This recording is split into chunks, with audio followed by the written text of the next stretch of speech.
नमस्कार, हरित प्रभात समाचार देख रहे हैं आप। आपके साथ मैं हूं राशि। आइए खबरों की ओर बढ़ेंगे। पूर्व विधायक लक्ष्मण तिवारी ने केंद्र और प्रदेश की सरकार पर साधा निशाना। सीधी सिंगरौली मार्ग की जर्जर हालत पर जताई चिंता। पूर्व विधायक लक्ष्मण तिवारी ने बहुप्रतीक्षित टनल के उद्घाटन का स्वागत किया है। वहीं दूसरी तरफ सीधी सिंगरौली मार्ग की जर्जर हालत पर प्रदेश सरकार और केंद्र सरकार को जमकर निशाना बनाया।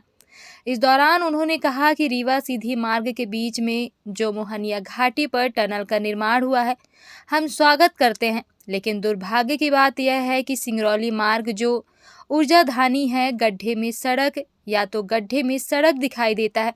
प्रदेश के मुखिया और विंध्य नेताओं को समझ में नहीं आ रहा है। भाजपा की सरकार में चाहे मुख्यमंत्री की सभा हो, चाहे कैबिनेट मंत्रियों की सभा हो, भीड़ कहीं भी दिखाई नहीं देती है। सुविधा होगी, मगर खेद का विषय है कि सीधी से सिंगरौली जाना हो, जिस तरह से 3 मिनट में तो टनल पार कर देंगे सुविधा युक्त, और 3 घंटा हम सीधी से सिंगरौली के लिए जूझते रहते हैं, गड्ढे में सड़क में गड्ढा। और ये लोगों की डिमांड है। हमारा सिंगरौली ऊर्जाधानी है, विंध्य प्रदेश का सबसे बड़ा ऊर्जा का स्रोत है। बावजूद इसके भी हम सिंगरौली पहुँच से बाहर हैं। ये तो बड़ा अचंभा लगता है।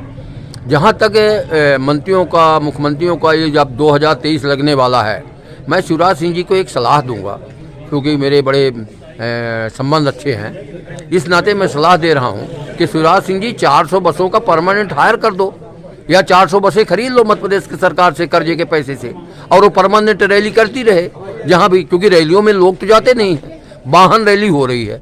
लोग अगर 500, 1000, 2000 बसें इकट्ठा करके 2000 लोग पहुंचते हैं कार्यक्रम में, 3000 लोग पहुंचते हैं, इससे तो अच्छा ये होगा कि आप 300-400 बसों को परमानेंट मध्य प्रदेश की सरकार के कर्जे के पैसे से खरीद लीजिए